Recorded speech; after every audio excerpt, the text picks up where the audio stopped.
Bienvenue sur EduStop. Alors aujourd'hui, nous allons voir comment créer un utilisateur et créer un rôle et puis attribuer un rôle à un utilisateur dans le système EduStop. Alors pour créer un utilisateur ou encore un rôle, vous venez dans Paramètres, vous choisissez utilisateur et rôle. Ici, vous pouvez cliquer pour créer un nouveau utilisateur et l'attribuer directement à un point de vente et un rôle. Mais avant cela, nous allons d'abord créer un rôle.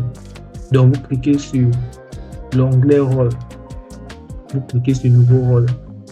Et puis, vous sélectionnez le rôle que vous allez créer. Si c'est par exemple un nouveau caissier, nous allons sélectionner caissier.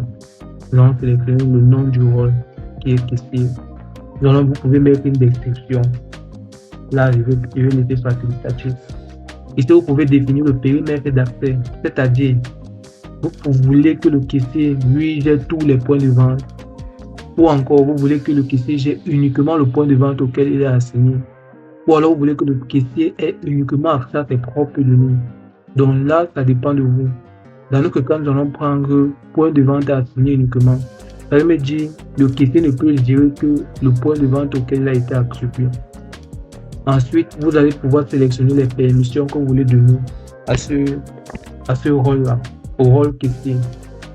Vous pouvez par exemple lui demander de gérer vos produits, de pouvoir gérer les catégories de produits si vous voulez. Vous pouvez demander de gérer également les services, de gérer les ventes, puisque c'est un caissier.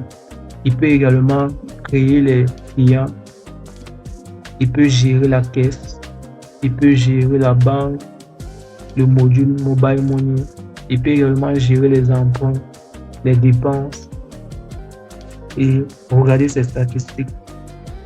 Là, j'ai attribué tous les rôles que je veux donner au rôle caissier. Là, vous cliquez simplement sur créer le rôle. Là, comme vous pouvez le voir, le rôle a bien été défini. Maintenant, la prochaine étape, c'est de créer un utilisateur à qui on va pouvoir attribuer ce rôle-là. Vous cliquez sur Nouveau. On va inclure le nom du rôle, le nom du nouvel utilisateur. Dans notre cas, je vais mettre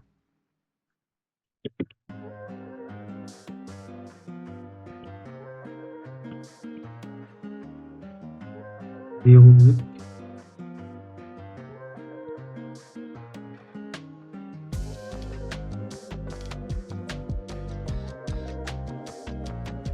Vous pouvez lui donner le mot de passe auquel il va pouvoir se connecter à son propre compte.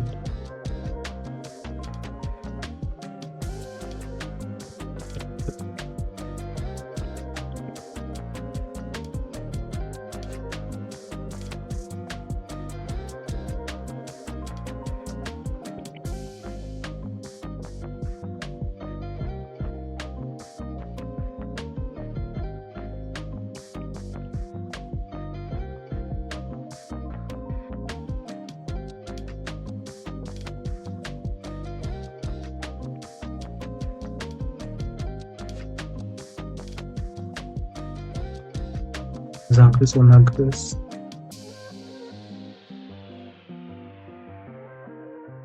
Le pays. Vous pouvez décider de lui mettre un matricule si dans votre entreprise où vous êtes organisé. Là, je peux mettre par exemple employé 5. Et là, je vais l'attribuer le rôle caissier.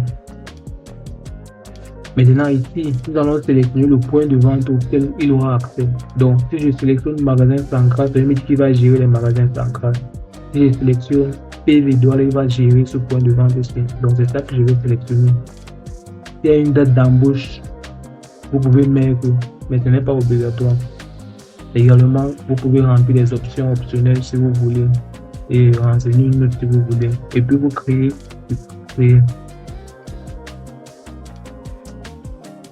Le système va tout simplement créer le nouveau utilisateur avec le rôle caissier. Donc, si on se connecte et qu'on va essayer de se connecter avec ce compte,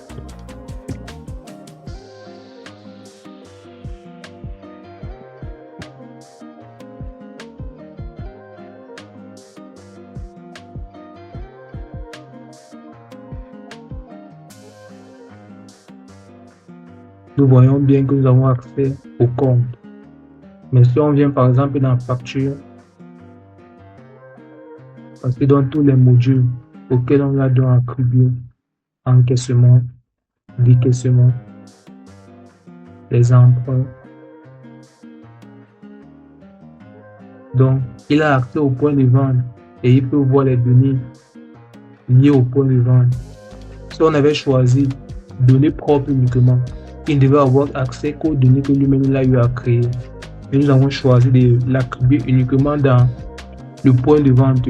Ça veut dire il peut avoir accès aux données du point de vente et il peut créer des nouvelles factures à la suite. Et c'était tout pour cette vidéo. On se retrouve très prochainement pour une nouvelle tuto.